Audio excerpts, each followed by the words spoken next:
Assalamualaikum warahmatullahi wabarakatuh. Halo anak-anak, semoga kalian semua sehat selalu. Kali ini kita bisa berjumpa lagi dan bertatap muka meskipun hanya lewat video pembelajaran. Baik anak-anak, di sini Pak Ilmi akan menerangkan bab 8 yakni meyakini nabi dan rasul Allah Subhanahu wa taala. Untuk itu anak-anak, simak terlebih dahulu capaian pembelajaran dan tujuan pembelajaran pada materi kali ini.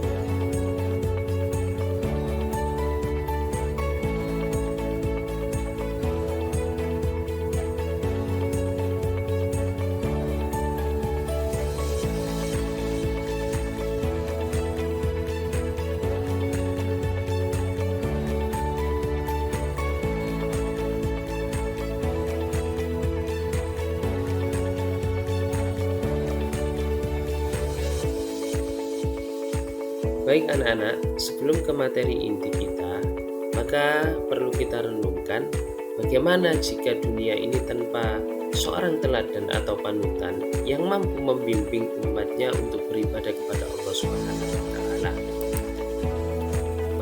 Maka jika tidak ada pembimbing umat, bisa dipastikan niscaya hukum rimba ini akan berlaku. Siapa yang kuat itulah yang akan menang dan yang akan berkuasa.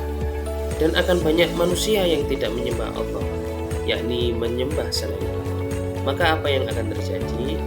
Kehidupan manusia akan banyak tersesat, khususnya dalam bidang akidah, muamalah, dan akhlak. Oleh karena itu, penting bagi kita untuk iman kepada Nabi dan Rasul, meski kita tidak hidup pada zaman Nabi dan Rasul. Apa arti iman kepada Nabi dan Rasul? Iman kepada Nabi dan Rasul adalah membenarkan bahwa Nabi dan Rasul merupakan utusan Allah Subhanahu wa taala. Jika salah satu diingkari, maka orang tersebut termasuk golongan orang-orang yang tidak beriman. Seperti firman Allah Subhanahu wa taala sebagai berikut. Kita baca bersama-sama ya. A'udzu billahi minasyaitonir rajim. Bismillahirrahmanirrahim. Wa man lam yu'minu billahi wa rusulihi wa inna a'tadna lil kafirina sa'ira. Artinya, siapa yang tidak beriman kepada Allah dan Rasulnya, maka sesungguhnya kami telah menyediakan untuk orang-orang kafir neraka sa'ir yang menyala-nyala.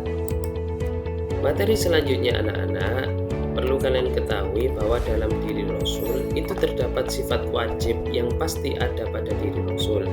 Yang pertama yaitu sidik. Sidik artinya benar dan jujur.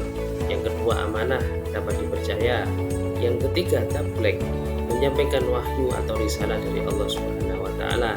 Dan yang terakhir adalah fatonah, seorang nabi itu pasti cerdas. Anak-anak, selain sifat wajib bagi Rasul, seorang nabi juga memiliki sifat jais. Sifat jais itu adalah sifat kemanusiaan. Itu menunjukkan bahwa seorang nabi itu juga manusia biasa.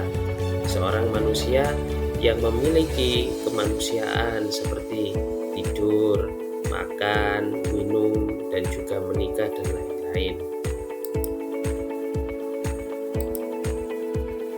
Baik anak-anak, adapun tugas Rasul pada zaman diperintahkannya para Rasul, intinya adalah menyampaikan risalah Allah Subhanahu wa taala, mengajarkan ketauhidan, dan yang terakhir adalah memberikan contoh-contoh perilaku yang baik dalam kehidupan sehari-hari untuk menjadi panutan dalam perbuatan.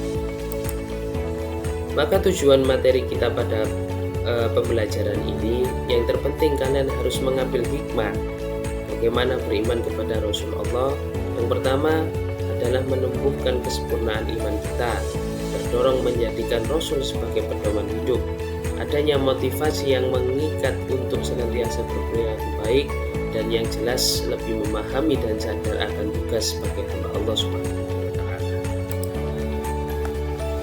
Anak-anak, setelah kalian pelajari materi yang Bapak sampaikan dengan media video sebagai sumber belajar, mohon untuk merefleksikan kegiatan belajar kali ini dengan mengisi link yang sudah Bapak cantumkan di video ini atau bisa scan barcode, dan semoga pertemuan kita kali ini tidak mengurangi kesuksesan belajar mengajar kita dan semoga ilmu kalian bermanfaat. Bapak akhiri, Assalamualaikum warahmatullahi wabarakatuh.